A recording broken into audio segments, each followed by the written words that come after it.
નમસ્કાર દર્શક મિત્રો, યુનિટી લાઈવ ન્યૂઝમાં આપનું સ્વાગત છે। સ્ટેચ્યુ ઓફ યુનિટી કેવડિયા ખાતેથી આ સમયના સૌથી મોટા સમાચાર સામે આવી રહ્યા છે। પ્રધાનમંત્રીના ડ્રીમ પ્રોજેક્ટને વધુ એક નવતર વેગ આપવા માટે નર્મદા નદીમાં 600 સીટરની ભવ્ય એકતા ક્રૂઝનું આગમન થઈ ચૂક્યું છે। ગોરા બ્રિજ નજીક આ વિશાળ 600 સીટર એકતા ક્રૂઝ માટે શસ્ત્રોક્ત વિધિથી પૂજા અને ભવ્ય લોન્ચિંગ સમારોહ યોજવામાં આવ્યો હતો। આ ખાસ પ્રસંગે આયોજક પ્રદીપ ડિસોજા તેમજ સ્થાનિક અગ્રણીઓની ઉપસ્થિતિમાં પૂજા અર્ચના કરી ક્રૂઝનો વિધિવત પ્રારંભ કરાયો। આ ક્રૂઝ સપ્ટેમ્બર મહિનાના એન્ડ સુધીમાં પ્રવાસીઓ માટે ખુલ્લી મૂકવામાં આવશે।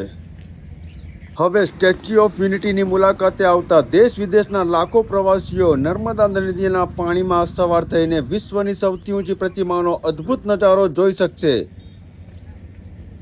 600 મુસાફરોની ક્ષમતા ધરાવતી આ ક્રૂઝમાં સહેલાણીઓ માટે અત્યાધુનિક સુવિધાઓ, મનોરંજન અને વિશેષ આતિથ્ય સત્કારની વ્યવસ્થા કરવામાં આવી છે।